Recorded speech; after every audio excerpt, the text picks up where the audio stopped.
Hello बच्चे बाड़ी, तो कैसे हैं आप लोग। आज हम लोग स्टार्ट कर रहे हैं थर्मोडायनेमिक्स, और वो भी बेहतरीन तरीके से।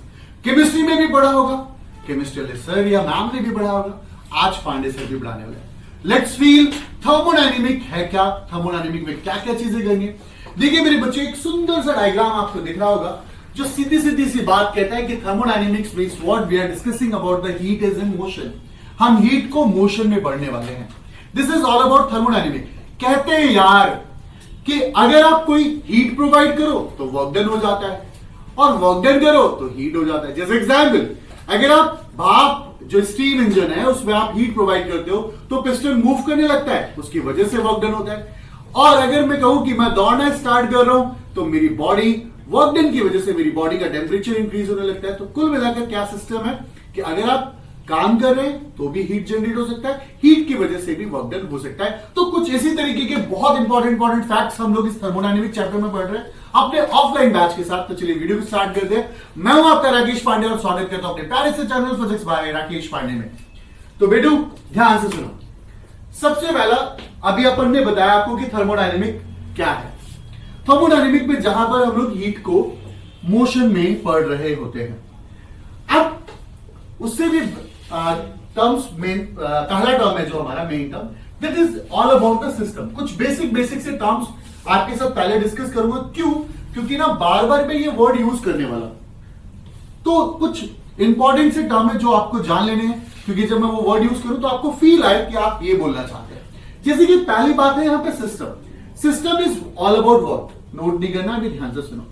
सिस्टम क्या है? सिस्टम कुछ भी है जिसके ऊपर हम ऑब्जर्व कर रहे हो, जिसपे हमारी ऑब्जर्वेशन हो कि कितना प्रेशर में चेंज आ रहा है, कितना वॉल्यूम में चेंज आ रहा है, कितना टेम्परेचर में चेंज आ रहा है। This is all about the system. वो सिस्टम मैं कहता हूं घर में रखा हुआ प्रेशर कुकर, अगर आप उसमें दाल बना रहे हैं तो वो भी एक सिस्टम है। क्यों? क्योंकि आप हीट दे रहे हैं, हीट देने की वजह से टेम्परेचर में चेंज आ रहा है, प्रेशर में चेंज आ रहा है, वॉल्यूम में चेंज आ रहा है। अगर आप ये सारी चीजों को ऑब्जर्व कर रहे हैं तो वो प्रेशर कुकर भी हमारा एक सिस्टम होगा। तो सिस्टम को हम सिंपली क्या कहते हैं मेरे बच्चे? इट्स नथिंग एल्स, एक ऐसा सिस्टम, डेफिनेशन वाइज है तो it collect number of particles and all, कुछ नहीं। सिस्टम का मतलब बोलूं तो आप सीधा समझ जाएंगे कि हम उस पर्टिकुलर चीज को ऑब्जर्व करने की कोशिश करें, उसके अंदर चेंजेस को ऑब्जर्व करने की कोशिश करें, जिससे को हम लोग सिस्टम का नाम देते हैं। जैसे एग्जांपल, कुछ सिस्टम्स होते हैं। अगर मैं ओपन सिस्टम बोलूं तो सीधी सीधी बात है, ओपन सिस्टम बोलूं तो यहां हीट एक्सचेंज हो रहा होगा, सिस्टम से सराउंडिंग से ये सारे हीट एक्सचेंज हो रहा होगा, ये ओपन सिस्टम है। अगर मैं क्लोज सिस्टम की बात करूं तो क्लोज सिस्टम में यहां पर देखे आप मतलब वेपर्स के फॉर्म में बाहर जा रहा होगा, बट यहां पे ऐसा कुछ नहीं हो रहा। हीट एक्सचेंज तो हो रहा होगा पर वेपर के फॉर्म में कुछ भी बाहर नहीं जा रहा होगा, कि एयर टाइट पिस्टन से हमने इसे कंट्रोल कर रखा होगा। अगर मैं आइसोलेटेड सिस्टम की बात करूं तो हीट एक्सचेंज हो ही नहीं रही। तो ये कुछ तरीके के सिस्टम्स हैं। अगर मैं ओपन सिस्टम बात करूं तो यहां मास का एक्सचेंज हो रहा है, क्लोज सिस्टम की बात करूं तो मास एक्सचेंज नहीं हो रहा, और आइसोलेटेड सिस्टम की बात करूं तो हीट भी एक्सचेंज नहीं हो रहा। तो ये कुछ बेसिक से टर्म्स है जो आपको थर्मोडायनेमिक में हेल्प कराने वाले हैं। सर क्लोज और आइसोलेटेड में डिफरेंस है? क्लोज और आइसोलेटेड में क्या है बेटा? क्लोज सिस्टम जो है इसके अंदर कंडक्टिंग वॉल्स लगी हुए हैं, मतलब हीट सराउंडिंग से बाहर से ले सकता है वो, और अपनी हीट को भी बाहर एक्सचेंज कर सकता है। बट अगर मैं वही बात करूं आइसोलेटेड, जैसे आपका मिल्टन वाली बॉटल उसके अंदर क्या होता है? मिल्टन वाली बॉटल के अंदर भाई आपने चाय बना ली और चाय रख ली तो वो गर्म की गर्म रहती है, कुछ टाइम तक तो रहती है गर्म, तो एक आइसोलेटेड सिस्टम हुआ। आगे देखते हैं। अब हम बात करते हैं सराउंडिंग्स की। जो भी मेरे ऑब्जर्वेशन के बाद, प्रेशर कुकर के बाद, जो आप प्रेशर कुकर देख रहे थे जिसके ऊपर आप चेंजेस देख रहे थे, उसके बाद जो भी बचेगा वो क्या कहलाएगा? हमारा सराउंडिंग। और मेरे बच्चे यहां पर एक टर्म आता है बाउंड्री, ये सराउंडिंग टर्म है मेरा बच्चा। और जो सिस्टम और सराउंडिंग को सेपरेट कर रहा होगा जो वॉल, इमेजिनरी वॉल, वो हमारा क्या है? बाउंड्री कहलाएगा। जैसे एग्जाम्पल, अभी ना हमारी क्लासरूम में हम लोग मान लीजिए बैठे हुए हैं और हमारी क्लास को बाहर से बैठ के कुछ लोग ऑब्जर्व कर रहे हैं कि कैसी क्लास चल रही है, एकदम मस्त वाली। तो जो ऑब्जर्वेशन है तो हमारी क्लासरूम बन जाएगी सिस्टम, क्योंकि ऑब्जर्वेशन हो रहा है। और ये जो क्लासरूम की जो दीवार है ये क्या होगी? बाउंड्री होगी। तो बाहर जितने भी लोग हैं हमारे लिए सराउंडिंग है। तो ठीक है सराउंडिंग में रहेंगे। आई होप सो क्लियर आ रहा हो। मौज आ रही है बेटा मौज थर्मोडायनेमिक की मौज लेनी है भाई। देख बात करते हैं थर्मोडायनेमिक वेरिएबल्स की। When we talk about variables, तो आप सीधी सी बात समझना मेरे बच्चे, वेरिएबल्स का मतलब क्या होता है। जब भी अपन वेरिएबल्स की बात करें यानी बदलाव की बात करते हैं, क्या हुआ मेरा बेटू, ध्यान देगा। अपन के पास एक सिस्टम यानी एक सिलेंडर, हमने लगा दी आग और ये यूं करके यहां पहले यहां था और ये उठ के इधर आ गया। मैंने देखा मेरा बच्चा यहां पे प्रेशर P1 था, यहां पे वॉल्यूम V1 था, यहां टेम्परेचर T1 था। इधर एक राशि यहां पर प्रेशर P2 हुआ, वॉल्यूम V2 हुआ और टेम्परेचर T2 हो गया। तो अगर मेरे बच्चे एक सिस्टम में जो चेंजेस आ रहा है, क्या क्या जो बदल रहा है, प्रेशर, वॉल्यूम, टेम्परेचर, इन सब का बदलाव आ रहा है, तो इसको हम लोग क्या कहेंगे, थर्मोडायनेमिक वेरिएबल्स। ये हमारा थर्मोडायनेमिक वेरिएबल्स वाला। Correct, clear. अब आगे देखते हैं, हम बात करते हैं इक्वेशन ऑफ स्टेट। जनरली हम लोग इसके अंदर गैसेस की बात कर रहे होते हैं और गैसेस की स्टेट को समझने के लिए, आइडियल गैस के इक्वेशन को समझने के लिए हम एक इक्वेशन को यूज करते हैं जिसका नाम है PV equal to nRT। P pressure, V volume and number of moles are real gas constant and T temperature. तो ये PV इक्वल टू nRT जो है, ये जो इक्वेशन है गैस की, जो इक्वेशन है इसके ऊपर अभी हम आगे डिस्कशन करने वाले हैं। दिस इज कॉल्ड, ये रिलेशन क्या कहलाती है, इक्वेशन ऑफ स्टेट कहलाती है। होप सो क्लियर है मेरे बच्चे, आई होप सो। अभी तक हमने थर्मोडायनेमिक्स का मतलब क्या होता है ये जान लिया, हमने जान लिया सिस्टम क्या होता है, हमने जान लिया सराउंडिंग क्या होता है, हमने जान लिया वेरिएबल्स क्या होते हैं और हमने ये भी जान लिया कि इक्वेशन ऑफ स्टेट क्या होती है। होप सो क्लियर है मेरे बच्चों। आगे बढ़ते हैं और अब हम डिस्कस करते हैं थर्मोडायनेमिक इक्विलिब्रियम्स की या थर्मल इक्विलिब्रियम्स की। बेटा जब भी हम थर्मल इक्विलिब्रियम की बात करें, थर्मल इक्विलिब्रियम में क्या होता है मेरा बच्चा, मान लो मेरे पास ये दो सिस्टम्स है, एक सिस्टम ए और एक सिस्टम बी, दोनों को मैंने आपस में कनेक्ट कर दिया। अब जब मैंने दोनों को आपस में कनेक्ट किया तो ना हीट इधर जा रही ना हीट इधर आ रही। क्यों? क्योंकि इसका भी टेम्परेचर उतरा, इसका भी टेम्परेचर उतरा। जब टेम्परेचर दो बॉडी का सेम हो जाएगा तो ऑब्वियसली हीट का ट्रांसफर नहीं होगा, हीट का ट्रांसफर नहीं होगा। हीट का ट्रांसफर हमेशा हायर टू लोअर होता है। जब बॉडी हायर टेम्परेचर पे होगी तभी तो हायर टू लोअर वो ट्रांसफर हीट होगी, लोअर टू हायर तो नहीं होगी वैष्णवी, ऐसा तो नहीं होगा। मतलब हमेशा हीट को जो ट्रांसफॉर्मेशन कर रहे होते हैं हम लोग, वो क्या करते हैं, higher state to lower state हम लोग हीट को ट्रांसफर कर देते हैं। अगर वो स्टेट इक्विलिब्रियम में कह रहा है, दैट मींस वो बताने की कोशिश कर रहा है कि टेम्परेचर जो होगा वो बिल्कुल इक्वल होगा, दोनों स्टेट का टेम्परेचर बिल्कुल इक्वल होगा। This is all about the thermodynamic equilibrium. Done Joy, clear है? कोई दिक्कत लग रही है, कोई परेशानी? अब अगर हम अगली स्टेट की तरफ चलें तो जीरोथ लॉ, ऐसे ही लॉ दे दिया गया है जीरोथ लॉ। एक्चुअली में जीरोथ लॉ क्या है मैं आपको समझाने की कोशिश करता हूं, आप ही बताइएगा। क्या हुआ, यहां पे तीन सिस्टम है, सिस्टम ए, सिस्टम बी और सिस्टम सी। मेरा बेटू ये कंडक्टिंग वॉल है, और ए बी और सी के बीच में। यस बेटू, इसे हम लोग डायथर्मिक भी कहते हैं, डायथर्मिक भी कहते हैं। और ये वाली वॉल एडियाबैटिक वॉल है। एडियाबैटिक वॉल, जहां पे भी एडियाबैटिक वर्ड आएगा, एडियाबैटिक वॉल, वहां हीट एक्सचेंज नहीं हो सकती। एडियाबैटिक एक इंसुलेटिंग वॉल होती है जहां हीट एक्सचेंज नहीं करने देता, ना वो इधर से इधर जाएगा हीट, ना इधर से, ये दोनों नहीं, ब्लॉक हो जाती है, हीट ट्रांसफर नहीं होगी। But diathermic wall, conducting wall heat transfer होने देती है। क्या हुआ, जीरोथ साहब का क्या कहना था, देखिएगा, उन्होंने कहा अगर दो सिस्टम, अगर ए बी के बराबर है, अगर ए बी के बराबर है, मतलब ए और बी थर्मोडायनेमिक स्टेट में है, ये दोनों थर्मोडायनेमिक स्टेट में है, और ए सी के बराबर भी है,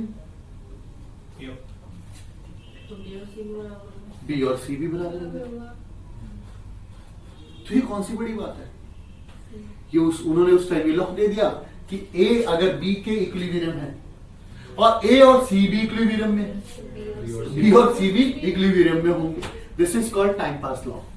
ये फर्स्ट लॉ है।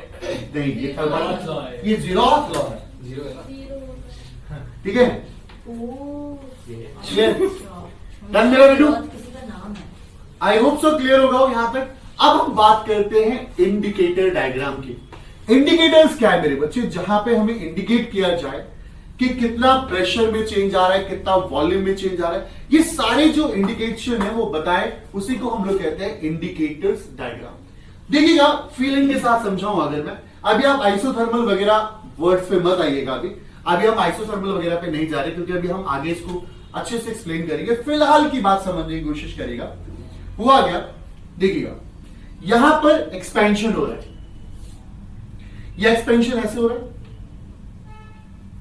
एक्सपेंशन ऐसे होने का मतलब है ये V इनिशियल है और ये V फाइनल है। ये V इनिशियल और ये V फाइनल।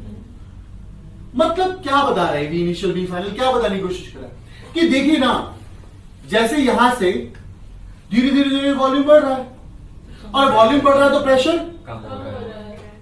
तो एक्सपेंशन है। वॉल्यूम बढ़ रहा है, प्रेशर कम हो रहा है, दिस इज एक्सपेंशन। अब अगर हम कंप्रेशन की बात करें मेरे बच्चे, धीरे धीरे धीरे वॉल्यूम कम हो रहा है, तो वॉल्यूम कम हो रहा है तो प्रेशर क्या हो रहा है? धीरे धीरे बढ़ता चला जाए, तो ये क्या हो गया केस? कंप्रेशन का case. Done. And this is called indicator diagram, जो प्रेशर एंड मतलब प्रेशर और वॉल्यूम के बीच में हमें रिलेशन बता रहा है। प्रेशर टेम्परेचर मतलब प्रेशर टेम्परेचर के बीच में बता दे, मतलब इंडिकेटर मींस व्हाट, ये रिलेशन को शो करने की कोशिश कर रहा है थर्मोडायनेमिक वेरिएबल्स के बीच में। क्लियर है? तो अब हम बात करते हैं इंटरनल एनर्जी को लेके। इंटरनल, अंदर वाली एनर्जी, इंसान की इंटरनल एनर्जी। जब क्या हुआ, एक गैसेस स्टेट है मेरे बच्चे, एक सिलेंडर है मेरे पास, पिस्टन है ये, ठीक है? अब यहां पर ध्यान दीजिएगा, ये गैसेस मॉलिक्यूल्स है, आग दे दी, हम लगा दिया हम लोगों ने यहाँ पे, ठीक है। भाई पिस्टन उड़ गया ऊपर, ठीक है। जब आग लगाएंगे तो गैसेस मॉलिक्यूल की काइनेटिक एनर्जी बढ़ जाएगी और पोटेंशियल एनर्जी में भी कुछ चेंज आएगा, तो यहां से यहां पे चेंज होगा। तो एक सिस्टम की, अगर मैंने सिस्टम बोला वंश 20, ऑब्जर्वर, जहां पे हम ऑब्जर्व करेंगे चीजों को, ठीक है? अगर मैं सिस्टम की बात करूंगा तो मेरे बच्चे सिस्टम क्या है कि देखिएगा, total energy contain in a thermodynamic system क्या होगा? It include kinetic energy and potential energy of the molecule. जो ट्रांसलेटेड मोशन कर रहे हो, रोटेशन मोशन कर रहे हो, वाइब्रेशन मोशन कर रहे हो, यानी उसकी इंटरमॉलिक्यूलर एनर्जीज की बात करते हैं, तो इसी को इंटरमॉलिक्यूलर एनर्जी को कहते हैं हम लोग उसकी इंटरनल एनर्जी। Means what? एक सिंपल सी भाषा में, अगर आप किसी सिस्टम को हीट प्रोवाइड कर रहे हैं तो उसकी काइनेटिक एनर्जी और उसके पोटेंशियल एनर्जी दोनों का अगर ओवरऑल सम देखें हम लोग, तो वो उसकी क्या होगी? उसकी internal energy. Sir, what is translation energy? मतलब ट्रांसलेशन मींस व्हाट? अगर बेटा अगर वो सीधा सीधा मोशन कर रहा है तो वो ट्रांसलेटरी मोशन है, ठीक है? अगर हम लोगों ने कहा रोटेशन मोशन है तो वो एक सर्कल में घूम रहा है, मतलब एक एक्सिस के अलोंग घूम रहा है। वाइब्रेटरी मतलब just to and fro and back motion, ये हमारा वाइब्रेटरी मोशन होता है। डन मेरे बेटू? अब आता है मेरा बच्चा work done during expansion. Expansion के अकॉर्डिंग वर्क डन। मैंने बहुत सारी आग वाग लगा दी है यहाँ पे। सिलेंडर आप देख रहे होंगे, सिलेंडर में यहां पर ये पहले पिस्टन पड़ा हुआ है सेल ऊपर जाएगी। और ये ऊपर आ गया। अब जब ये ऊपर आया है तो आपने देखा कि यहाँ पे dx डिस्प्लेसमेंट हो गया। dx डिस्प्लेसमेंट हुआ क्योंकि पिस्टन के ऊपर फोर्स लगने लगा है। इस पिस्टन का एरिया है A, इस पे लग गया है फोर्स F और ये उठ गया। तो मेरा बेटू वर्क डन, हमको पता है कि वर्क डन क्या होता है। क्या होता है बच्चों? Force into displacement. बेटा dw इक्वल टू, क्योंकि हम स्मॉल डिस्प्लेसमेंट की बात कर रहे हैं ना, dw equal to F dx। इधर देखो, फोर्स की बात करें अगर हम, तो प्रेशर अपॉन में एरिया हमारा फोर्स होता है। सॉरी, प्रेशर जो होता है फोर्स अपॉन एरिया होता है। फोर्स क्या हो गया हमारा? प्रेशर प्रेशर है, पी ए डी एक्स, हाँ D W equal to P A D X. बेटू मेरा अगर मैं P इंटू ए की बात करूं, क्या कर रहा है पांडे? P इंटू ए की बात करूं, A इंटू डी एक्स की बात करूं, तो एरिया और डिस्प्लेसमेंट वॉल्यूम, अगर आप मल्टीप्लाई करें दोनों को तो क्या मिलेगा बेटू? वॉल्यूम मिलेगा। तो आप देखेंगे मेरे बच्चे डी डब्ल्यू क्या होगा? P तो इससे क्या कहेंगे आप?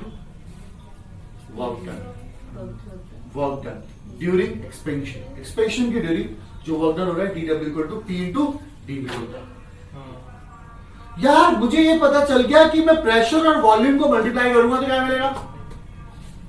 वर्क डन मिलेगा। वर्क डन मिल जाएगा फिर। प्रेशर और वॉल्यूम को मल्टीप्लाई करूंगा तो क्या मिलेगा? Work done. अब मेरा बच्चा आगे देखेगा कि हमारे पास एक सिंपल से टर्म्स में एक और चीज बता दूं जो मैं करा ही रहा हूं, तो एक चीज और देखना जो आगे बहुत काम आने वाली है। अब यार क्या हुआ, मान लो ये प्रेशर और मान लीजिए वॉल्यूम है। मैंने कहा चलो प्रेशर कांस्टेंट है। अब जब प्रेशर कांस्टेंट है बाबू तो क्या हो गया बाबू? लुक एट हियर मेरे बेटू, इसका नाम ए, इसका नाम बी, इसका नाम सी, इसका नाम डी। ये हमारे पास एक रेक्टेंगल सा दिख रहा है।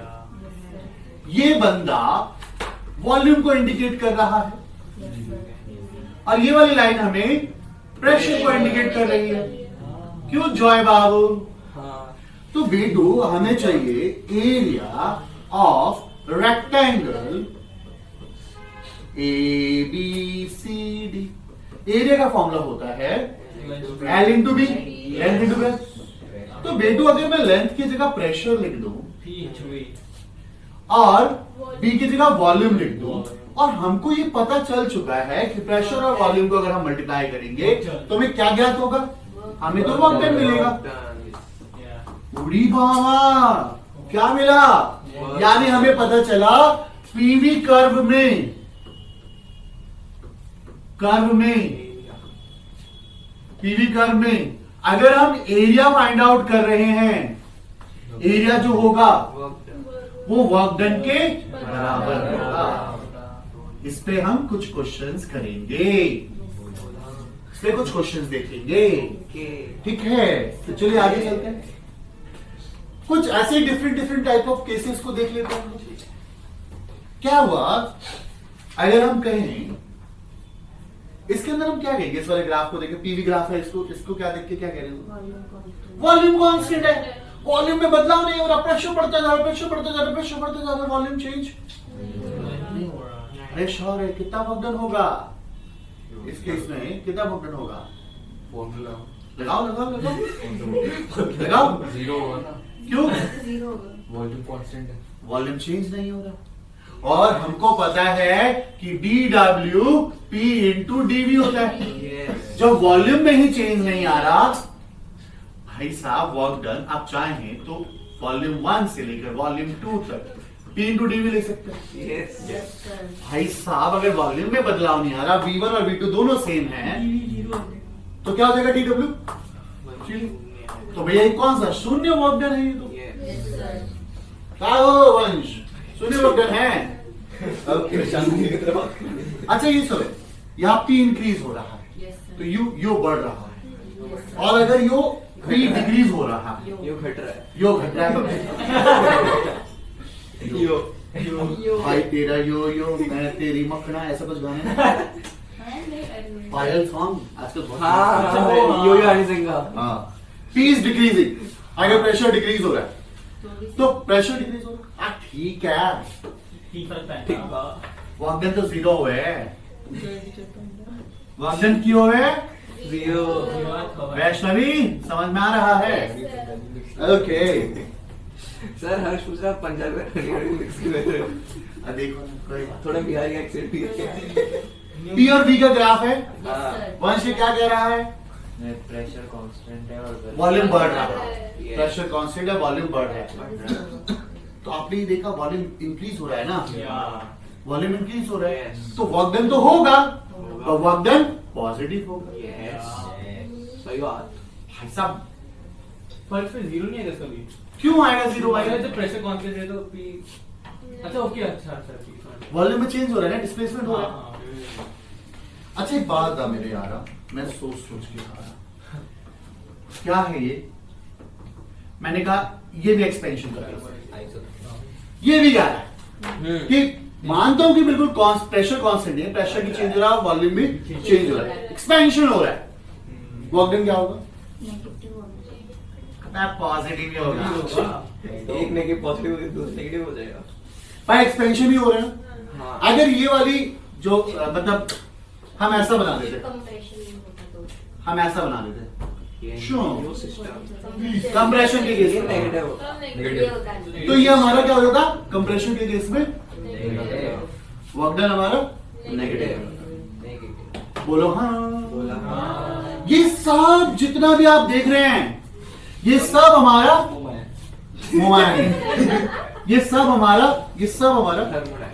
नॉन साइक्लिक प्रोसेस है। अच्छा यहाँ पर आप एक्सपेंशन देख रहे हैं या कंप्रेशन देख रहे हैं, ये सब हमारा नॉन साइक्लिक प्रोसेस है, नॉन साइक्लिक प्रोसेस चल रहा है। डन मेरा बच्चा? अब आगे देख, एक चीज देखो, यहां ध्यान देना प्लीज मेरे बच्चे। मान लो चलो एक्सपेंशन का ही केस लेते हैं। ठीक है। अब एक्सपेंशन के केसेस में क्या हुआ मेरे बेटू?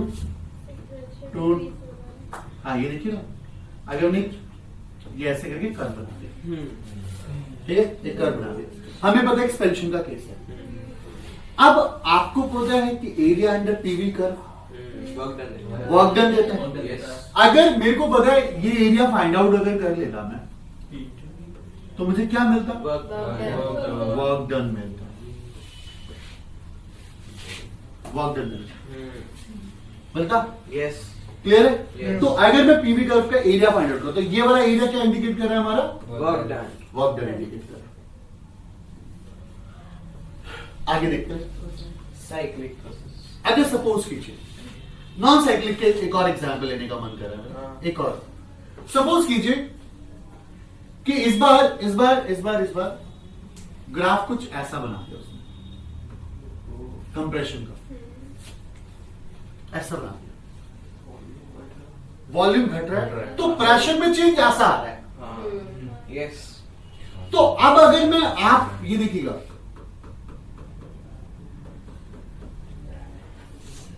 इस केस में ये वाला एरिया भी वर्क डन है, और यहां पे भी वर्क डन नेगेटिव ही Negative होगा। होगा। क्यों? क्योंकि कंप्रेशन का केस है। Compression case. ये सारे के सारे जो गेन थे वो क्या थे? मतलब नॉन साइक्लिक। Non-cyclic। अब आप एक चीज देखोगे, अब एक केस दिखाता हूं मैं आपको, यहां पर साइक्लिक, ये नॉन साइक्लिक थे, बट अब एक चीज देखना ध्यान से, एक चीज और समझना, यहां पे ग्राफ खाली है क्या? नहीं। एक चीज और सुनना, इसको इसको इसको समझा दो। देखो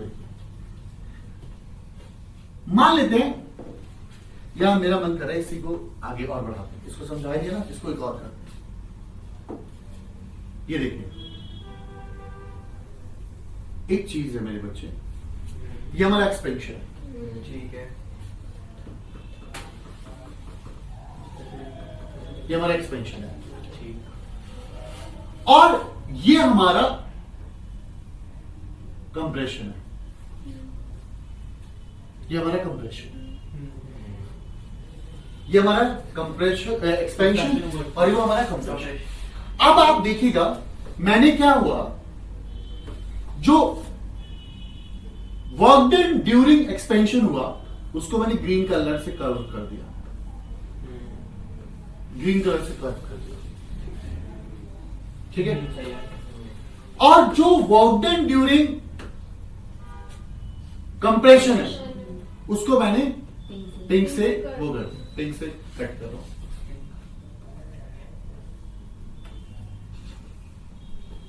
अब आप एक चीज देखिए, जो मेन प्रॉपर हिस्सा बच रहा है, जो नॉन कट है, ये तो कैंसिल हो गए, बीच वाला ये वाला हिस्सा। अब आप मुझे बताएं कि इसके अंदर वर्क डन एक्सपेंशन में ज्यादा हो रहा है कि कंप्रेशन में ज्यादा हो रहा है? कंप्रेशन कंप्रेशन कंप्रेशन में वर्क डन ज्यादा होगा हाँ सही और एक्सपेंशन में कम हो रहा है। तो अगर ऐसा केस है तो हम वर्क डन पॉजिटिव लिखेंगे या नेगेटिव? क्योंकि कंप्रेशन में सर वो जो वर्क डन जो उसमें होगा एक्सपेंशन में वो उस वाले से कट नहीं हो जाएगा कंप्रेशन सर? मतलब कंप्रेशन में जो वर्क डन जो एक्सपेंशन का हो रहा है हाँ। और वो जो वर्क Compression हो रहा है। उससे कट हो जाएगा। कटा तो है ये देखो ये ये तो पोर्शन उसका कटा। वर्क डन क्या होगा? कम होगा जीरो होगा? इसका वर्क डन होगा होगा क्योंकि इसमें डिफरेंस है मेरे बच्चे। अब ये जो कर्व देख रहे हैं ना तू, ए बी सी डी, ये जो कर्व दिख रहा है ना आपको ये वाला, या ये कर्व वर्क डन है। अच्छा ये वर्क है ना। अब अगर सपोज करो ऐसा कुछ दिया होता, ऐसा कुछ दे देता कि इसे एक्सपेंशन मान लेता वो और मान लेते इसे कंप्रेशन मान लेता हूं, सॉरी इसे एक्सपेंशन इसे कंप्रेशन। तो इस बार कौन ज्यादा वर्क डन कर रहा है? एक्सपेंशन पॉजिटिव तो यानी वर्क डन क्या होता है? पॉजिटिव क्योंकि वॉल्यूम बढ़ रहा है। ऐसी सीधी सीधी बात है। ये कौन सा क्लॉकवाइज है? अगर क्लॉकवाइज हो रहा है ग्राफ, बोलो ना, पॉजिटिव तो क्लॉकवाइज है तो पॉजिटिव ले लो और इसका मोशन देखो कैसा एंटी होगा। क्लॉकवाइज एंटी क्लॉकवाइज नेगेटिव ले लो।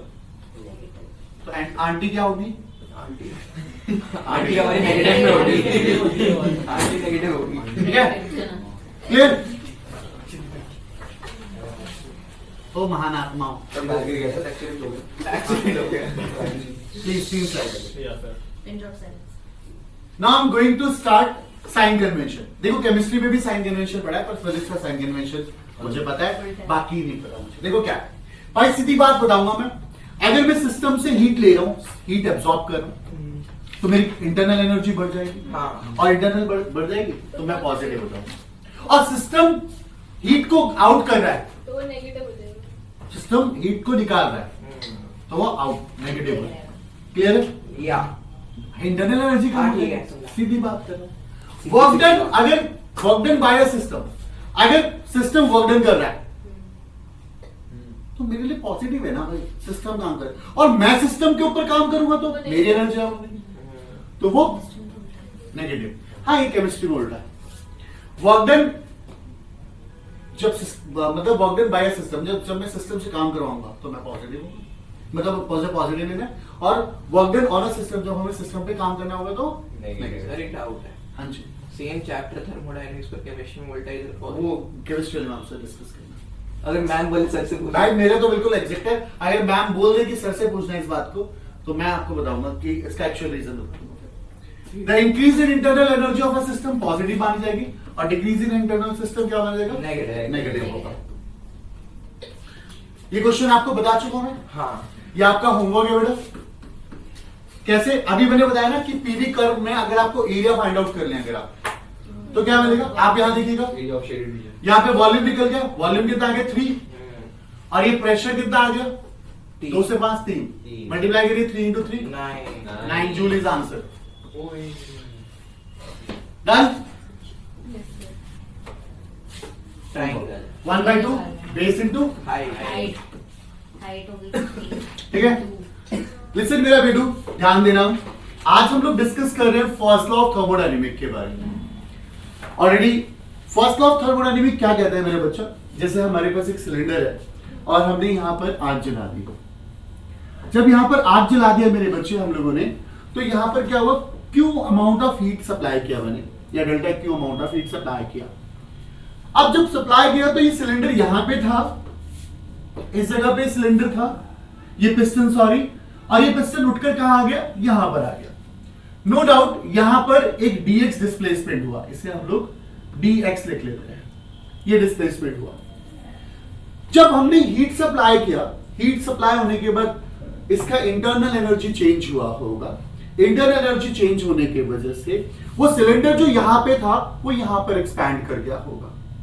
तब जब पिस्टन एक्सपैंड हुआ, मतलब सिलेंडर में एक्सपेंशन हुआ, तो एक्सपेंशन होने के बाद ऑब्वियसली वर्क डन हुआ होगा।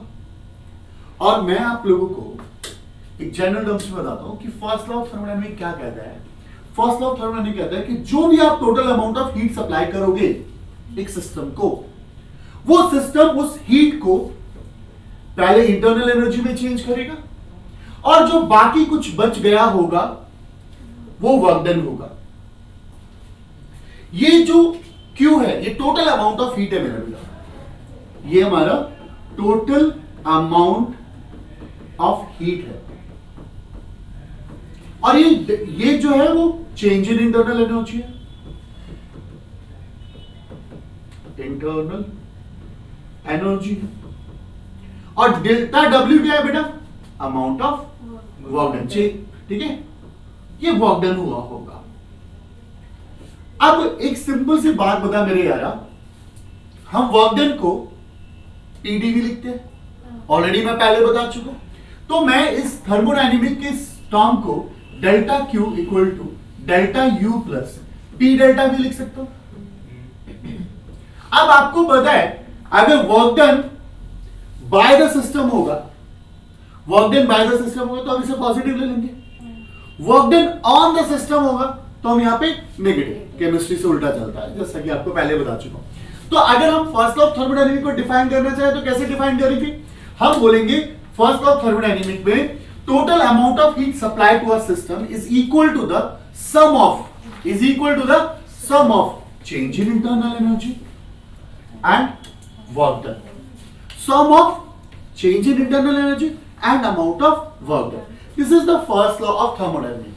अगर देखिए स्टेटमेंट वाइज आना है या तो आप ऐसे लिख दीजिए, if some amount of heat is supplied to a system which is capable of doing work, then the quantity of heat absorbed by the system will be equal to the, किसके equal है, sum of increase in internal energy and external work done by the system of the surrounding. Done बेटू, simple है। यहां पे first law of thermodynamics clear हो गया होगा। अब अगर हम इसके नेक्स्ट पार्ट पर आए तो नेक्स्ट पार्ट में हम यहां पर स्पेसिफिक हीट के बारे में डिस्कस करते हैं। स्पेसिफिक हीट क्या है, अगर यार बेटू मैं स्पेसिफिक हीट की बात करूं तो स्पेसिफिक हीट क्या है मेरा बेटू, सिंपल सी टर्म्स में देखना, हमने पढ़ा हुआ स्पेसिफिक हीट का डेफिनेशन कि यार 1 ग्राम सब्सटेंस का टेम्परेचर 1 डिग्री बढ़ाने के लिए जो भी अमाउंट ऑफ हीट खर्च करोगे वही उसकी स्पेसिफिक हीट है। अगर स्पेसिफिक हीट का बेटू अगर फॉर्मूला देखना है तो क्या था, delta Q equal to C M, मतलब M डेल्टा T,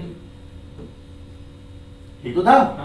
और C is equal to delta Q M delta T होगा। ये हमारा स्पेसिफिक हीट है। एक्चुअली में स्पेसिफिक हीट के ऊपर भी चीजें चेंज होने वाले हैं, अभी उसके ऊपर डिस्कशन करने वाले हैं हम चीजों को। अब यहां पर हमने स्पेसिफिक हीट देखा, अब इसके कुछ लिमिट्स देखते हैं। लिमिट्स कैसे मेरे बच्चे, ध्यान से सुनो। पहला केस, सबसे पहला केस लेता है, क्या होता है पहले केस में हम हीट सप्लाई करते हैं। अब बेटू हमने हीट सप्लाई किया, हीट सप्लाई करने के बाद क्या हुआ होगा कि एक्सपेंशन हुआ होगा। मान लीजिए जब हमने हीट सप्लाई किया तो 2 डिग्री टेम्परेचर बढ़ा और 2 डिग्री टेम्परेचर बढ़ने की वजह से एक्सपेंशन हो गया, पर जैसे ही एक्सपेंशन हुआ तो 2 डिग्री घट गया। बेटू जब आप हीट सप्लाई कर रहे हैं सिस्टम को, हीट सप्लाई करने के बाद सिस्टम का टेम्परेचर 2 डिग्री बढ़ गया और जब वो एक्सपेंशन हुआ तो प्रेशर रिलीज हुआ, प्रेशर रिलीज होने की वजह से 2 डिग्री घट गया। तो 2 डिग्री बढ़ा 2 डिग्री घट गया तो नेट टेम्परेचर चेंज कितना हुआ, नेट टेम्परेचर चेंज 0 हुआ। तो नेट चेंज कितना हो गया, 0 हो गया। नेट चेंज 0 हो गया। अगर नेट चेंज 0 हो गया तो हम स्पेसिफिक हीट पे यहां डेल्टा T 0 रखेंगे तो क्या आएगा, स्पेसिफिक हीट इनफाइनाइट आएगा। हमने स्पेसिफिक हीट इनफाइनाइट कर दिया। अब हम फर्स्ट केस को देख लेते हैं। फर्स्ट केस में क्या होता है कि अगर हम गैस को सडनली कंप्रेस कर देते हैं, गैस को बिल्कुल सडनली कंप्रेस कर दिया, हमने हीट को अलाउ ही नहीं किया एक्सचेंज होने के लिए, हीट अलाउ नहीं किया कि जाए या हीट निकले सिस्टम से, हमने हीट को चेंज होने का टाइम नहीं दिया, सडनली कंप्रेस कर दिया, तो वहां पे हीट की वैल्यू क्या होगी, डेल्टा Q की वैल्यू, तो स्पेसिफिक हीट क्या होगा इस केस में, वो भी 0 होगा।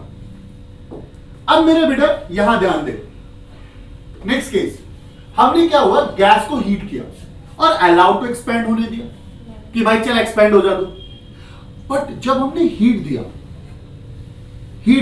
तो हीट देने के बाद मान लीजिए 10 डिग्री सेल्सियस टेम्परेचर बढ़ गया।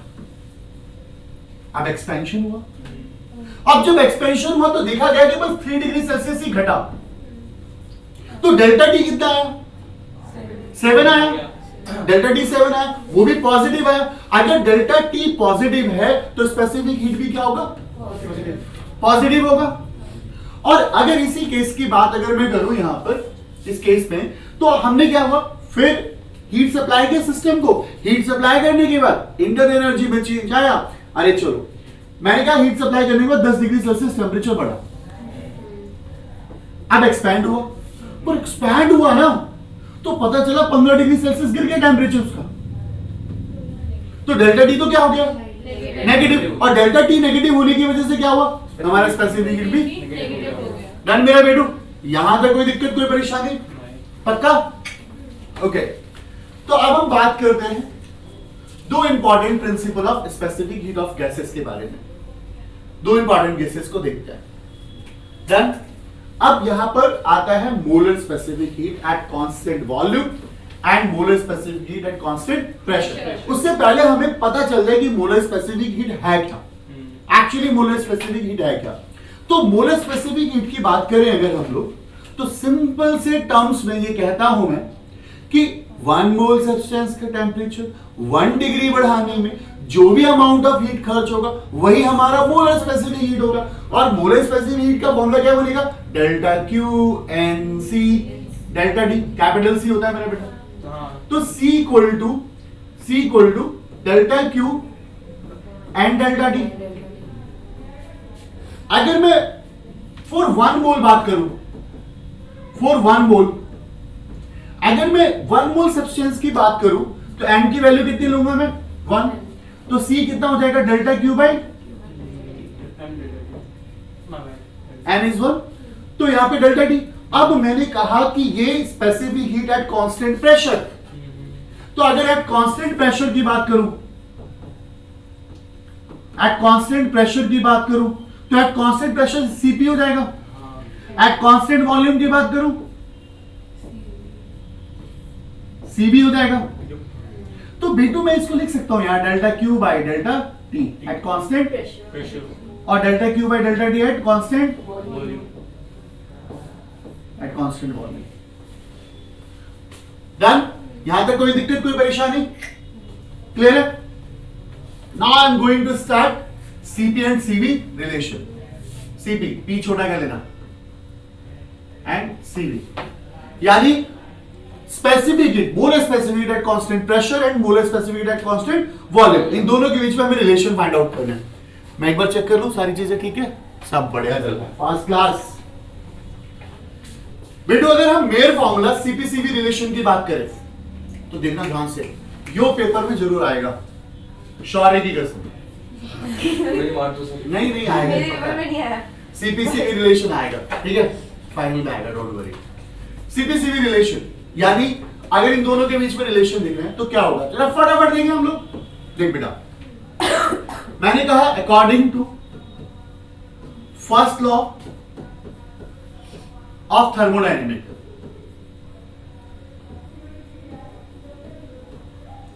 बेटू अगर मैं फर्स्ट लॉ ऑफ थर्मोडायनेमिक की बात करूं, क्या हो रहा है, क्यों हो रहा है, तो क्या हो गया, delta Q equal to delta U plus P delta V होगा, delta Q equal to delta U plus P delta V होगा, है ना। अब मैंने क्या किया here, divide this equation by delta T both side, दोनों तरफ मैं डेल्टा टी से डिवाइड कर देता हूं। बेटा अगर डेल्टा टी से डिवाइड करूं, delta Q by delta T, Rashi अगला क्या होगा, delta U by delta T शाबाश, P delta V upon delta T upon में डेल्टा टी। बेटू मैंने एक बात कही, एक बात बता, मैंने कहा this equation eight constant volume, अब मैं एट कांस्टेंट वॉल्यूम देखना चाहता हूं, तो एट कांस्टेंट वॉल्यूम जितना बड़ा बड़ा मुंह खोल रहे हैं ना, delta Q by delta T, at constant volume, volume delta U by delta D eight constant volume, P delta V upon delta D at constant volume, at constant volume. अब मुझे ये बता बच्चा, इससे पहले अभी मैंने थोड़ी देर पहले कराया कि delta Q by delta D eight constant pressure CP होता है, delta Q by delta D eight constant volume CV होता है for 1 mole, for 1 mole delta Q by delta D eight constant volume क्या होता है, CV होता है ना। तो अब मेरा बेटू क्या लिख सकता है यहाँ पे, चल बता, यहाँ पे CV लिख दूं, चलेगा क्या? यहाँ पे कोई वॉल्यूम का कोई टर्म है क्या? अगर यहाँ कोई वॉल्यूम का टर्म नहीं है तो यार छोड़ना, वॉल्यूम लिख दे यार, वॉल्यूम की जरूरत ही नहीं है, छटा दे इसे। बट यहाँ पे तो कांस्टेंट वॉल्यूम है, और जहां कांस्टेंट वॉल्यूम होता है वहां चेंज इन वॉल्यूम जीरो होता है। अरे तो ये तो जीरो हो गया, क्योंकि डेल्टा भी जीरो हो जाएगा। क्यों होगा? एट कांस्टेंट वॉल्यूम पर ये जीरो होगा। तो बेटू CV इक्वल टू क्या होगा? डेल्टा यू अपॉन में डेल्टा टी। बोल दो जरा हाँ। CV आ गया क्या?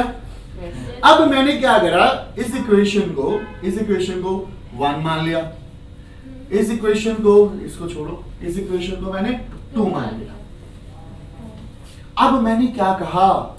मैंने कहा equation 1 eight constant pressure, eight constant pressure क्या होगा? Equation 1 eight constant pressure. चलो, क्या मैं Niharika delta Q upon delta T at constant pressure ऐसा लिख सकता हूं?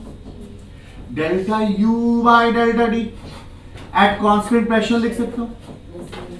V2 P delta V upon delta T at constant pressure। वंश देख सकता हूं क्या? अब ये बता मेरे यारा कि यहां पर क्या हुआ, ये देख, delta Q by delta T at constant pressure क्या है? CP। तो मैं यहां पे क्या लिख सकता हूं? CP। ये CP हो गया, इज इक्वल टू, यार यहां कुछ है ही नहीं तो छोड़ो ना, delta U by delta T छोड़ दो यार। बट यहां पे तो भाई ऐसा कुछ है नहीं, यहां तक क्लियर है? अब एक बात लो, from equation 2 delta U by delta T की जगह क्या लिख सकते हैं जिनिशा? CV लिख सकते हैं। तो हमारी इक्वेशन बनी CP equal to CV plus P delta V delta T at constant. अगर एग्जाम में आप डेरिवेशन भूल जाओ, आपको कुछ समझना है तो सीधा इसकी जगह R लिख देना, हो जाएगा CP plus CV equal to R। But R कैसे आया, वो रियल गैस कांस्टेंट, वो थोड़ा देख लेना। वैसे अगर भूल गए पेपर के टाइम, अगर ये ऑनलाइन वालों डेरिवेशन देख रहे हो अगर पेपर के टाइम में, CP प्लस CV और इसके लिख देना ये इक्वल टू R होता है, और लिख देना आप पूरे नंबर मिलेंगे, डोंट वरी। बट अगर कैसे आया ये जरा देख लेते हैं। तो here PV equal to nRT होता है, ideal gas equation, PV equal to nRT है। अब मैंने कहा फॉर 1 मोल, अगर हम 1 मोल देखेंगे तो क्या ये PV इक्वल टू RT होगा? मैंने कहा डिफरेंशिएट बोथ साइड, दोनों तरफ कर देते हैं। B2 first as it is, differentiation of second as it is, differentiation of first। R तो है कांस्टेंट, है ना, R डेल्टा T। वैसे बताऊं, differentiate both side with respect to delta T, with respect to delta T। तो क्या हो जाएगा ये P first as it is, differentiation of second बटे अपॉन में डेल्टा T। V छोड़ दोगे डेल्टा T, P अपॉन में डेल्टा T, और T का क्या हो जाएगा 1। तो यहां से डेल्टा T उठा के यहां भेजोगे तो डेल्टा T आएगा। अगेन वही कहानी आएगी। बोल के लग रहा है, ये देखो मेरी बात सुनो, x y इक्वल टू, मान लो m कांस्टेंट है, m r है मान लो, एक एग्जांपल मैंने इस पूरे को डिफरेंशिएट कर दिया r के रिस्पेक्ट में। तो क्या करूंगा x first as it is लिख दूं, अच्छा इसे दूसरे कलर से लिख देता हूं, x छोड़ दूंगा, dy कर दूंगा अपॉन में dr, अबे यार डेल्टा लिखे डी लिख ले भाई, y को छोड़ दूंगा dx बाई dr कर ले, m तो कांस्टेंट है बाहर निकाल, r का डिफरेंशिएशन 1 हो गया r के रिस्पेक्ट में, तो बेटू ये एलसीएम लोगे तो dr यहीं पहुंचेगा ना, तो सेम ही है यार। तो यहां देखो ध्यान से क्या हुआ, आपने क्या किया डेल्टा डी को नीचे बुला लिया, चल नीचे आ, ये p delta v upon delta T plus v delta p upon में delta T is equal to r, is equal to r। अब मेरे बच्चे एट कांस्टेंट प्रेशर,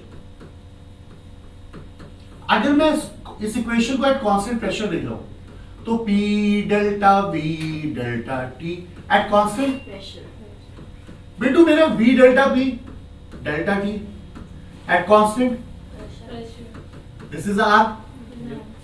अब आप बताओ एट कांस्टेंट प्रेशर ये तो जीरो हो जाएगा, eight constant pressure change in pressure zero होता है, तो मैंने कहा यार P delta V delta T at constant pressure क्या होगा, नाउ इस इक्वेशन को थर्ड मान लो, चलो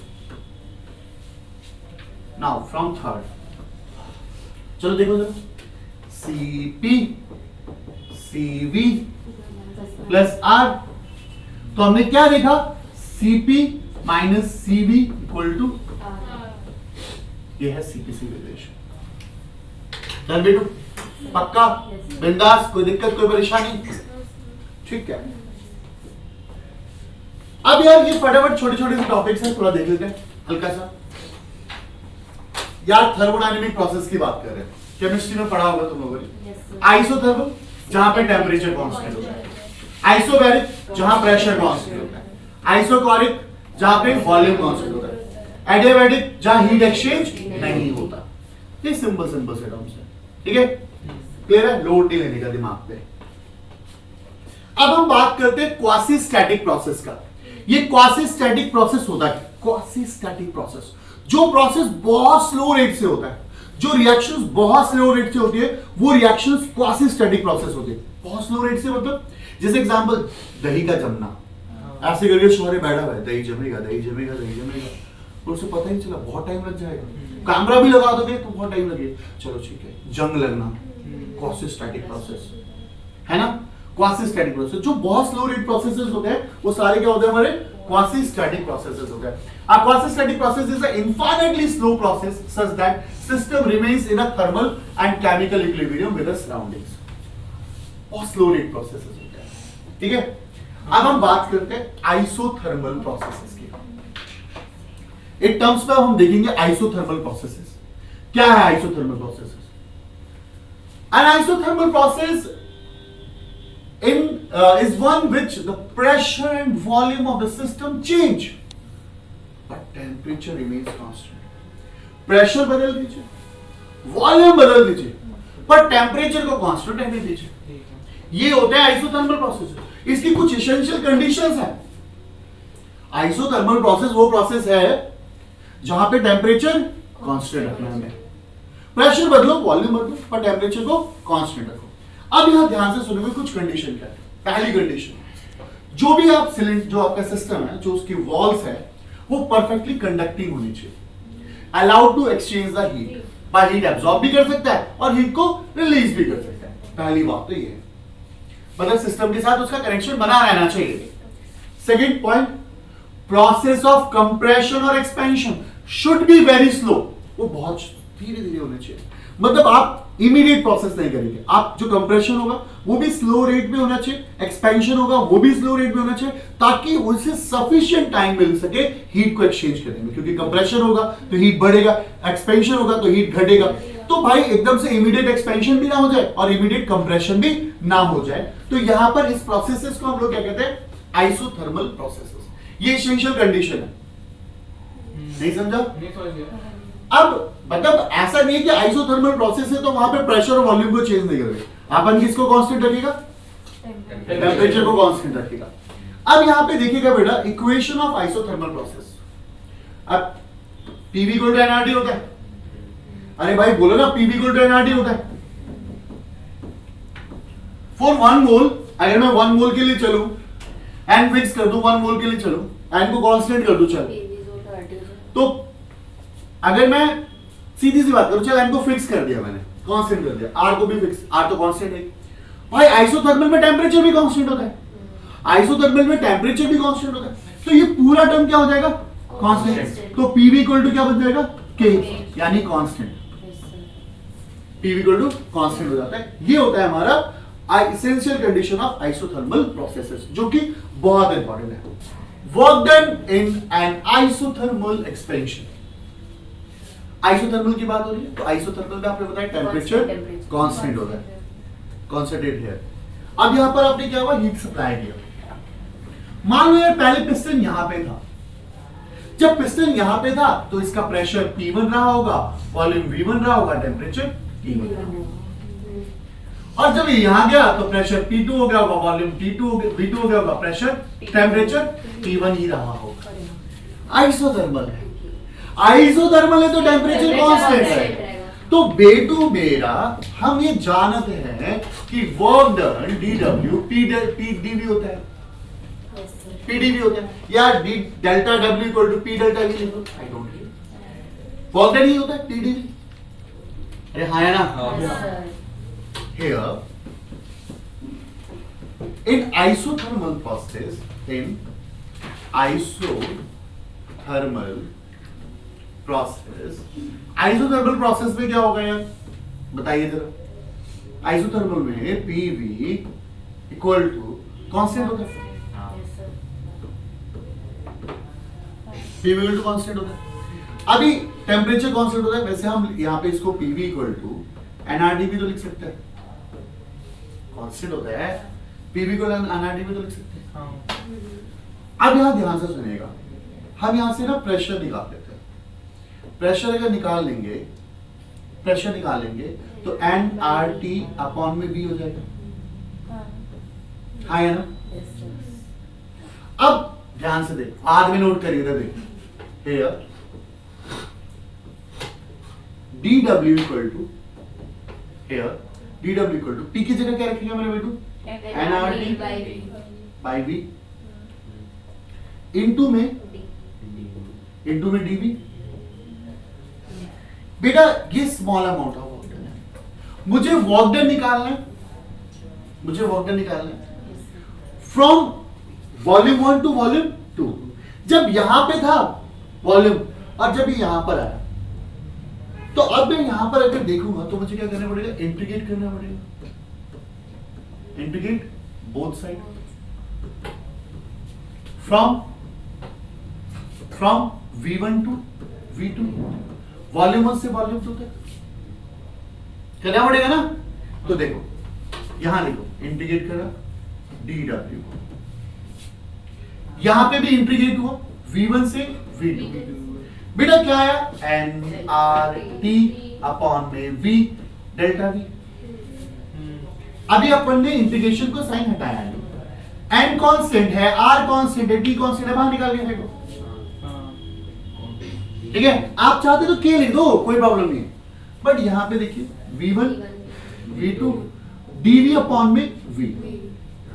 बेटा एक बात बता दूं आपको, कभी भी याद रखना 1/x dx का इंटीग्रेशन log x होता है, सीधा हम लोग उसे log x लिख सकते हैं।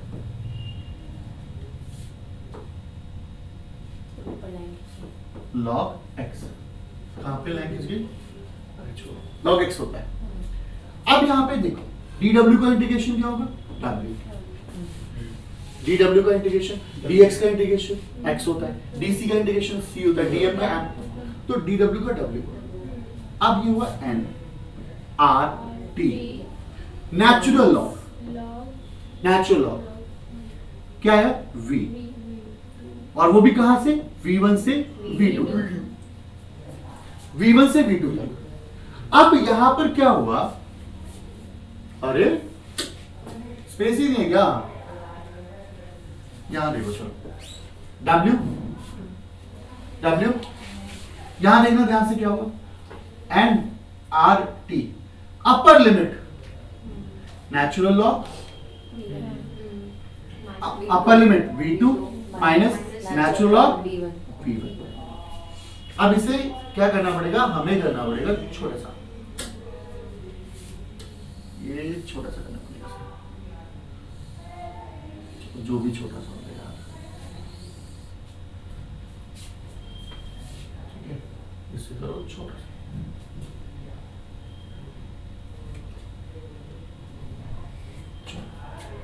आ जाओ बेटा, यहाँ जाओ, यहाँ पे, ठीक है?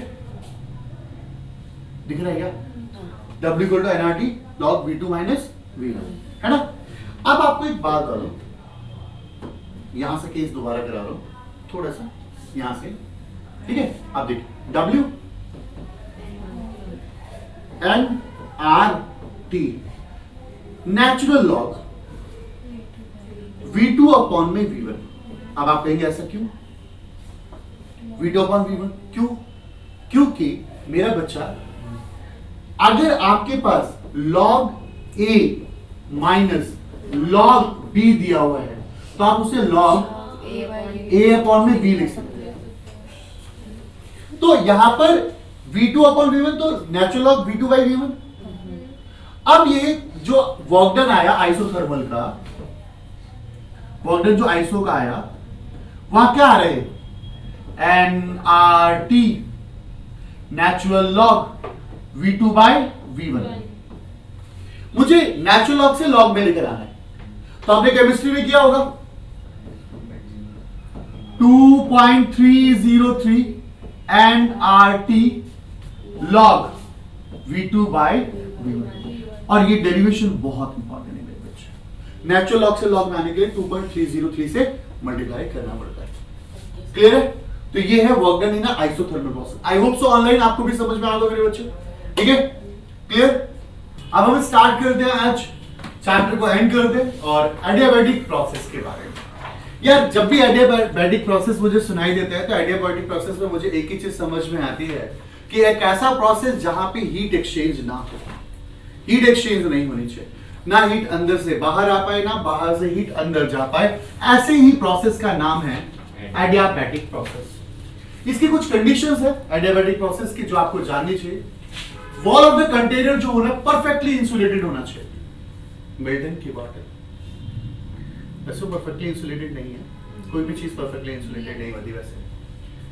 The process of compression and expansion should B sudden, मतलब बिल्कुल सडन होना चाहिए, क्योंकि जब सडन होगा कंप्रेशन या एक्सपेंशन तो हीट को टाइम नहीं मिलेगा कि वो एक्सचेंज हो सके। This is called adiabatic process, इसे एडियाबैटिक प्रोसेस कहते हैं। अब हम देखते हैं बेटा adiabatic relation between P, V and T। P बोले तो प्रेशर, V बोले तो वॉल्यूम, T बोले तो तो बेटू according to first law of thermodynamic क्या होता है पता है? थर्मोडायनेमिक्स। पता है ऑनलाइन वाले सोच रहे होंगे कि इन लोगों को फर्स्ट लॉ ऑफ थर्मोडायनेमिक नहीं पता जो बैठे हैं। ये होता है dq equal to du plus dw। du होता है चेंज इन इंटरनल एनर्जी और ये होता है चेंज इन वर्क डन, और dq होता है total amount of heat supply. ठीक है बेटा? हियर जब मैं आपको मतलब CP/CV रिलेशन करा रहा था तो मैंने CV में आपको बताया था molar specific heat at constant volume क्या होता है, ये du बाय dt होता है बेटा। अगर मेरे को यहां से du चुराना है तो क्या मिलेगा? CV into dt। बोलो हाँ, पक्की बात। एंड निहारिका, अगर तुमने बता दिया कि मैं dw को क्या लिख सकता हूं तो मैं आज इन लोगों को मैकडी से आज पार्टी देता हूं। यही बात है, dw क्या है? dw निहारिका ध्यान PdV pressure into volume, change in volume हमारे क्या होता है? वर्क डन होता है। अब यार बच्चा आप एक बात बताओ, अगर हम इस इक्वेशन को उठा के लेकर आए, ये इक्वेशन 1 मान लेते हैं यार, फ्रॉम 1 अगर आप देखें तो क्या प्राप्त करेंगे आप बताइए। आप ये प्राप्त करेंगे कि मैं यहां पे dq equal to cv dt plus pdv लिख सकता हूं, हाँ या ना, यहां लिख सकता हूं। ओके, अब एक चीज बताऊं मैं आपको, एक चीज ध्यान देना आप लोग। According to ideal gas equation, ideal gas equation, पता है आइडियल गैस इक्वेशन क्या है? PV equals NRT. PV equal to NRT, PV equal to NRT for n number of, मतलब n जो है नंबर ऑफ मोल्स है। अगर मैं यहाँ पे n की वैल्यू को 1 ले लो, n की वैल्यू को फॉर 1 मोल 1 ले लो, तो ये क्या बन जाएगा? PV इक्वल टू, मैंने कहा differentiate both side with respect to temperature। चलिए करें डिफरेंशिएशन, देख रहे हो बच्चे। First as it is, differentiation of second with respect to temperature, plus second को छोड़ दो, differentiation of first with respect to temperature is equal to R constant है dt बाय dt। उड़ी बाबा, ये तो कट गया और 1 हो गया। तो हमने देखा जो P dV by dt plus V dt by dt equal to R। अब एलसीएम हो गया dt यहां। अब जब एलसीएम हो गया तो ये PdV हुआ प्लस VdP हुआ, R, इस R को यहां भेज दे, तो मेरे पास क्या मिला मेरे बच्चे? PdV, ठीक है, PdV VdP। एक काम करो, R यहां लिख लो, यहां dt भेज दो, छोड़ो, फायदा हो जाएगा मेरा। पता क्या फायदा होगा? क्योंकि मुझे यहां पर इस इक्वेशन नंबर 2 में dt की वैल्यू रखनी है। हमने वहां से क्या निकाल लिया? dt। देखो ना, dq equal to cv dt, तो मैंने कहा the value of dt put in equation second equation में पुट करता है, करें सेकेंड इक्वेशन में। अब यहां देखो, देखिए क्या था वहां पे? cv dt था ना, पक्का ना? cv इंटू dt था। तो देखो cv dt की वैल्यू क्या होगी? pdv प्लस vdp अपॉन में r प्लस pdv, यही तो था, इक्वल टू dq। ये तो इक्वेशन थी। बट आपको बताओ मेरे बच्चों, इन एडियाबैटिक प्रोसेस में क्या होता है? बताओ। In adiabatic process no exchange of heat, यानी dq 0 होता है। इन एडियाबैटिक प्रोसेस dq 0 होता है। अगर मैं dq को 0 कर दूं तो देखो, एक और काम कर दो जरा साथ में, इसमें cv को मल्टीप्लाई करो, इसमें भी cv को मल्टीप्लाई करो, तो क्या होगा यार? देखो cv pdv, अरे बेटा इसमें मल्टीप्लाई कर दिया, cv vdp प्लस, अच्छा एलसीएम भी ले लेते हैं, r एलसीएम हो गया, तो ये r यहां मल्टीप्लाई हो गया, rp dv is equal to 0। अरे ये r जो है इसे मल्टीप्लाई कर दो, dq तो 0 था, एक तो चला गया ना। अब यार एक बात बता मेरे यारा, ये देख रहा है कुछ? पीडीवी कॉमन है यहाँ पे, तो हमने क्या किया, CV VDP plus plus PDV common है और CV plus R is equal to zero कर दिया, जीरो कर दिया। अब आपको पता है here CP minus CV equal to R होता है, तो बेटू मेरा CP equal to CV plus R हो जाता है। तो हम इस इक्वेशन को CV VDP plus PDV into CP लिख सकता हूं, इज इक्वल टू जीरो हो जाएगा। जीरो। जबरदस्त डेरिवेशन चल रही है। अब आपने क्या देखा कि यार ये जो इक्वेशन है ना, ये इक्वेशन जो है, इस इक्वेशन को हम लोगों ने CP V या CV से, CV VP से डिवाइड कर दिया। मैंने कहा डिवाइड दिस इक्वेशन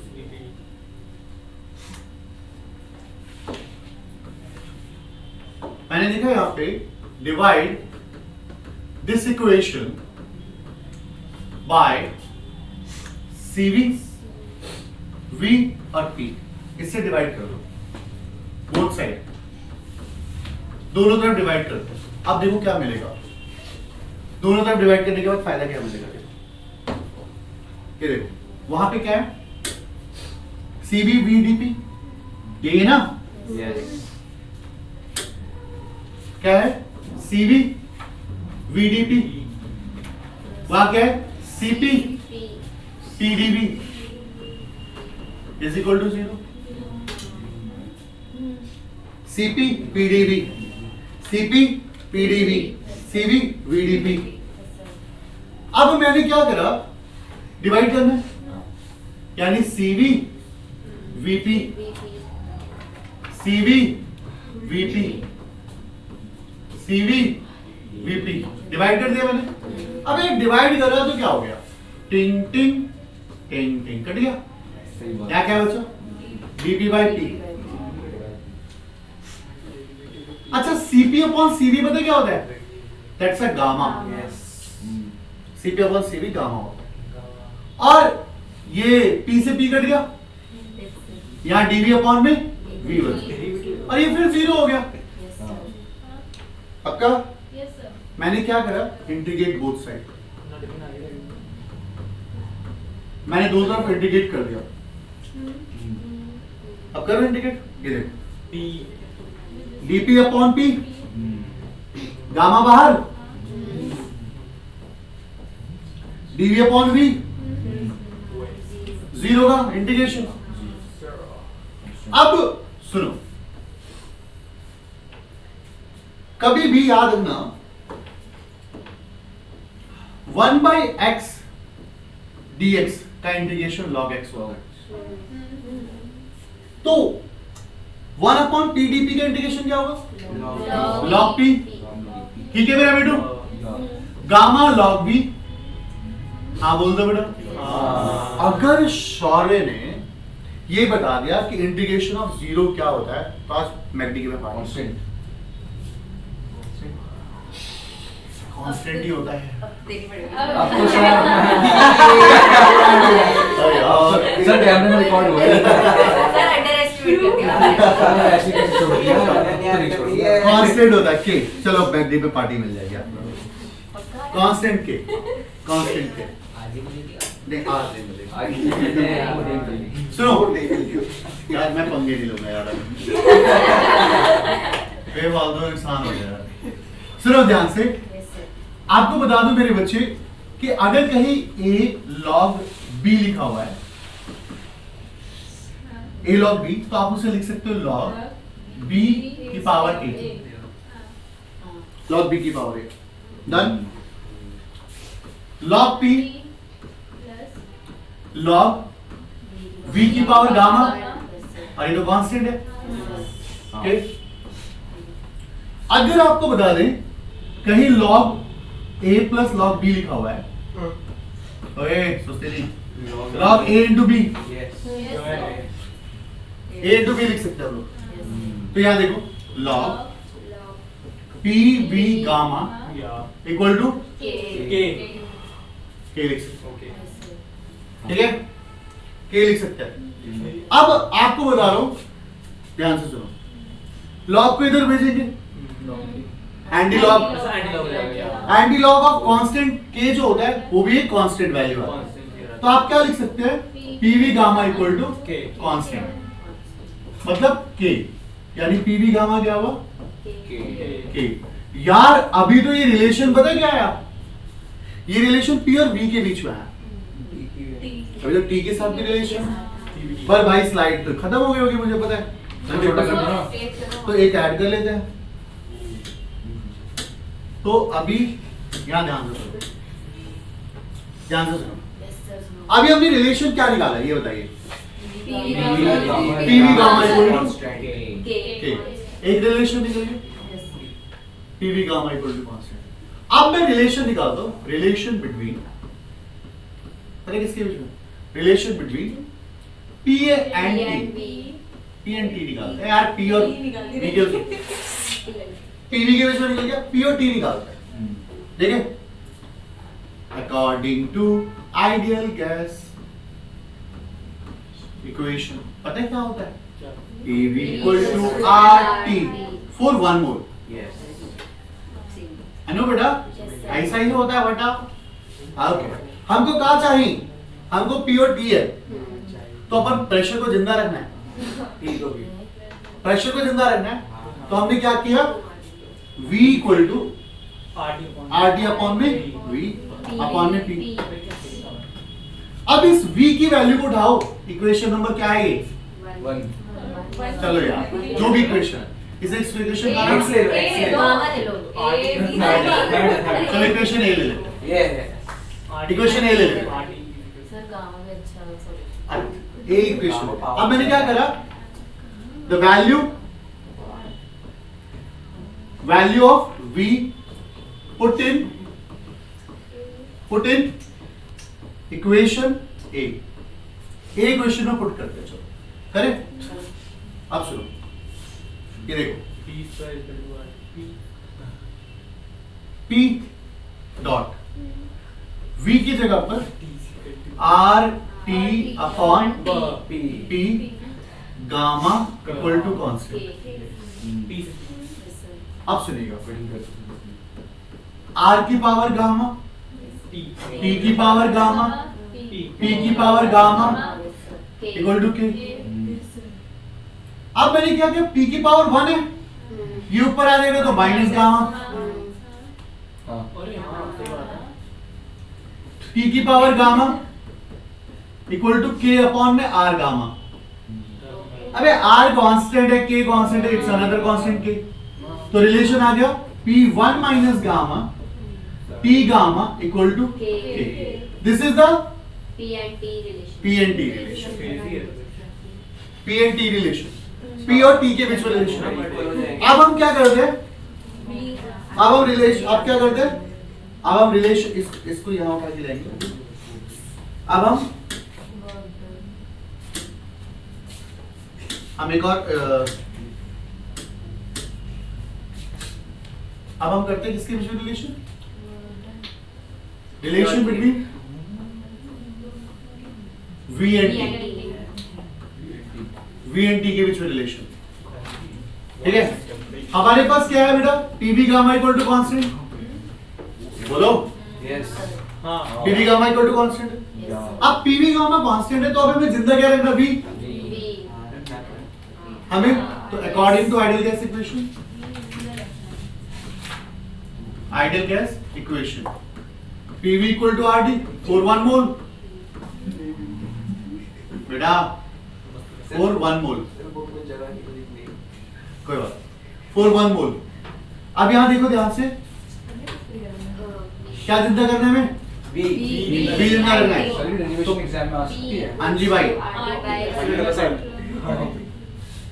तो देखो पी की जगह वैल्यू पुट करें, R T by V dot V gamma equal to के।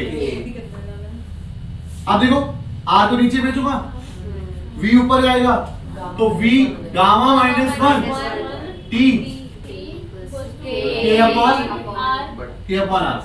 It's another constant. K K ही मान लो फिर. V gamma minus 1 dot T. equals to K भाई And this is the relation between V and T. तो यहाँ पर ये रिलेशंस खत्म होते हैं P, V and T के बीच में. डन? क्लियर? कोई दिक्कत, कोई परेशानी? पूरे पेज में पक्की वाली बात? सर उसको आगे कर दो स्लाइड में. बस अब आता है लास्ट टॉपिक, वर्क डन इन adiabatic process. फिर चैप्टर का Work done in an adiabatic expansion. ये नहीं Work done in adiabatic expansion. तो बेटा एडियाबेटिक एक्सपेंशन में क्या होता है, ध्यान से सुनना. भाई एडियाबेटिक है ना, हीट एक्सचेंज नहीं होनी वाली है ना, तो सुनो, ध्यान से सुनो, ध्यान से सुनो. As we know that DW क्या होता है, PDV होता है. पागलों की तरह. DW क्या होता है, PDV होता है. PDV होता है. ओके. एंड हमें पता है कि PV गामा जो होता है वो कांस्टेंट होता है. PV गामा हमारा कांस्टेंट होता है. ठीक है. अब PV गामा कांस्टेंट होता है तो हम यहां से क्या करते हैं, P को उठा लेते हैं. तो जब हम P को उठाएंगे तो K अपॉन में V गामा होगा. इंपॉर्टेंट डेरिवेशन है.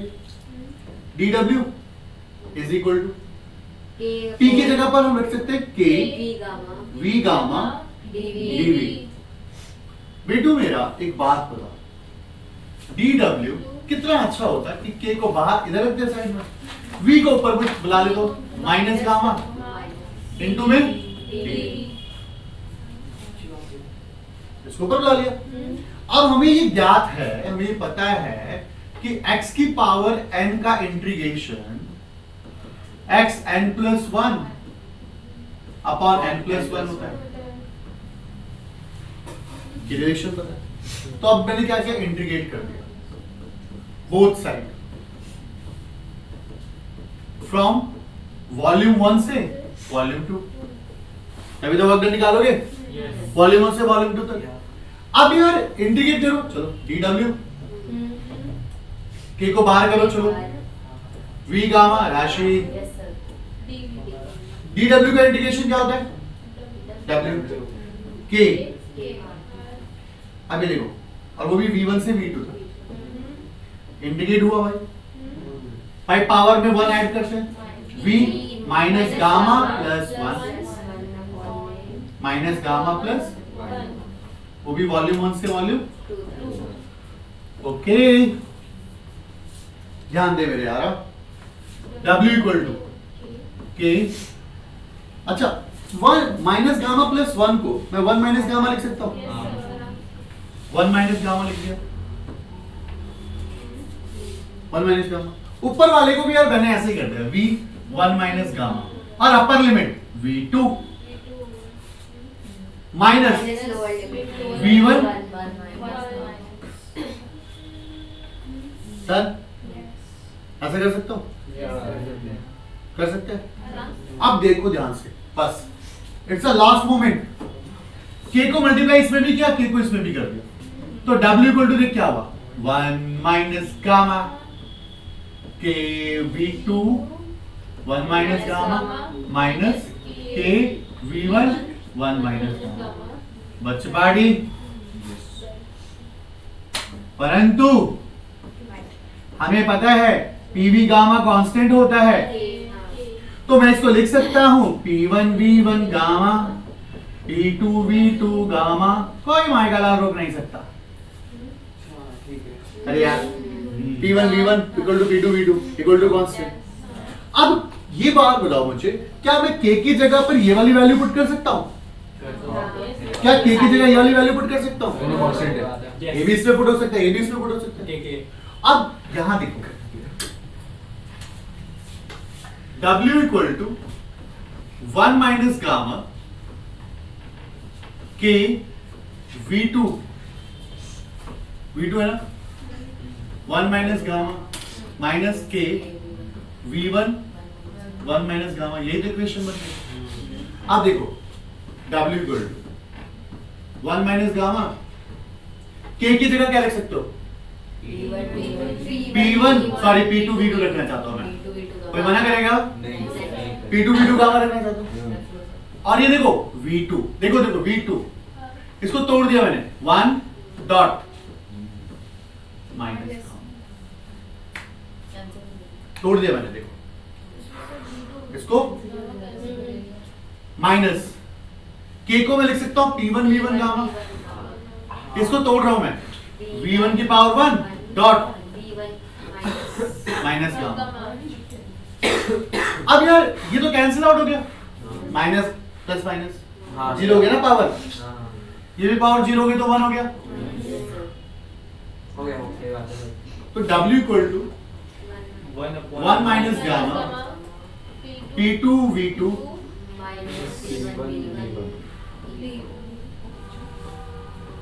This is the work done in adiabatic process. ये work done in adiabatic process है जब प्रेशर और वॉल्यूम गिवन हो, प्रेशर एंड वॉल्यूम गिवन हो, ठीक है, और टेम्परेचर अगर गिवन होता तो आप इसे टेम्परेचर के टर्म्स में चेंज कर सकते हैं। आपको टेम्परेचर के टर्म्स पता है, टेम्परेचर के टर्म्स पता है, बट ये work done in adiabatic process इतना इंपॉर्टेंट है और यहाँ पे ये डेरिवेशंस खत्म होती है। अच्छा वैसे सेकेंड लॉ ऑफ थर्मोडायनेमिक जो है ना, वो आपके स्कूल में क्या है? सेकेंड लॉ ऑफ थर्मोडायनेमिक्स शुरू, सेकेंड लॉ ऑफ थर्मोडायनेमिक में सीधा सा कुछ नहीं है। सेकेंड लॉ ऑफ थर्मोडायनेमिक कहता है कि यार ऐसा कोई इंजन डिजाइन नहीं किया गया जो सेल्फ ऑटोमेटेड हो, ठीक है, सेल्फ ऑटोमेटेड हो। वहां पर क्या कहते हैं, उसको चलाने के लिए हमें एक इनिशियल एनर्जी देनी पड़ती है। और सेकेंड लॉ ऑफ थर्मोडायनेमिक ये भी कहता है कि ऐसा कोई इंजन नहीं बनाया गया जिसकी इफिशिएंसी 100% हो, ठीक है। तो ये सेकेंड लॉ ऑफ थर्मोडायनेमिक में, इससे ज्यादा थर्मोडायनेमिक में कुछ आता नहीं।